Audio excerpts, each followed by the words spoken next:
Clemson had their spring game this past weekend in Death Valley, and it wasn't broadcasted. So we got to hit up our guy over at TigerNet, Grayson Mann, does a phenomenal job over there. Asked him, hey, what happened in the spring game? Because all we're seeing is social media clips. But he gave us a lot of good intel, so we'll unpack that together right now. This spring game for Clemson was different than previous spring games in the sense that they didn't do the standard, hey, we're going to split the roster down the middle, and we'll do a draft or whatever, and we'll just have a competitive 11-on-11, split the teams up into two sidelines, and we'll go from there. They had like a legitimate good-on-good session. From what I was told, they played the first quarter, then had a running clock after that, so you got more quality work in, if you will, ones versus the ones, twos versus the twos, as opposed to, hey, we drafted this guy who's actually our third receiver, but he's going to start on our offense because that's where we drafted him, versus the number one corner, if you can catch my drift there. The quarterbacks, Cade Klubnik's not really a story right now, which is a refreshing thing if you're a Clemson Tiger fan. They're kind of looking to the future when you assess what the spring game was. Chris Vizina sounds like he's taken some strides since last year, a guy who's been on campus for a while. Sounds like he was in the, if you were to give him a letter grade on his day, was in the B range, okay? More decisive, more sure of himself. I'll say this. We got a chance to go to Clemson for their game against Florida State a couple of years ago. Florida State wins in overtime. The stadium clears out, whatever. We're on the field afterwards. Not a soul left in the building. Doing our hit. Giving our game recap.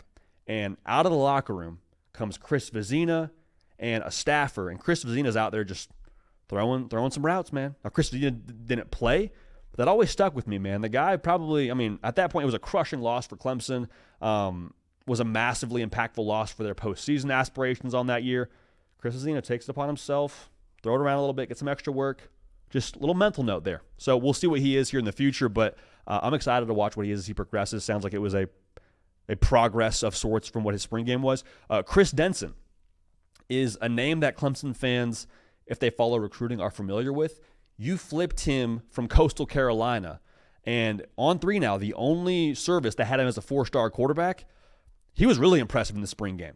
I was told he had the best day of all the quarterbacks. Been there for 6 weeks, so take of that as you will. We'll be curious to watch those two guys duke it out here as we go forward in terms of who ends up being the quarterback of the future for Clemson. But obviously it's Cade Klubnik's show.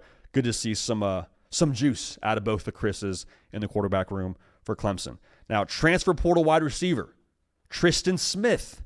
Grayson and I were talking. He says, hey, this guy might be a dude. All right. Big body, 6'5", 205, transfer from Southeast Missouri State. He had a long touchdown that made the socials for Clemson football.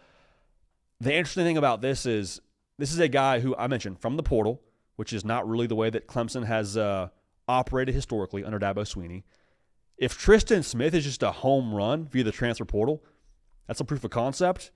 Does that at all have any impact on how Dabo chooses to approach the transfer portal in the future? I'm not saying I know for a fact, but that just remains to be seen. Now, Tristan Smith, of course, is going to go along with a TJ Moore and a Bryant Wesco, who you already know about in that room. Both those guys now wearing non-contact jerseys during the spring game. If you're a Clemson fan, okay, good. We're not going to have some report over on ESPN where TJ Moore goes down with an ankle injury. He's done, you're not hearing any of that, so that's good news. But if you get to wear the non-contact jersey as a true sophomore, you're a bit of a dude. Right? They don't let you avoid getting hit during spring practice just because they don't want you to have your feelings hurt. No, you earn that non-contact jersey. So that should tell us a lot about what they are behind closed doors, at least for Clemson during spring practice. Braden Jacobs, 6'7", 320 pounds.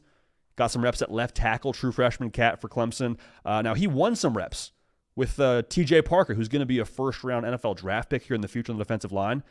I'm not telling you Braden Jacobs is going to start, but to get some of that burn with the starting unit and to hold his own against a future NFL player should tell you a lot about what he's going to be here in the future. So that's very, very encouraging. In terms of the portal wish list for Clemson, cornerback is more than likely going to be a target, and then kind of a theme here across the spring intel, but they're also going to look on special teams. Maybe go after a punter.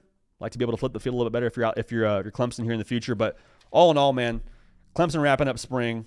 Weird to talk about intel from a spring game, but the world we're living in, keep it locked right here. We'll give you all the intel we can as we move forward here with spring games, both broadcasted and not being broadcasted here as we move on throughout the beautiful thing that is the spring college football season.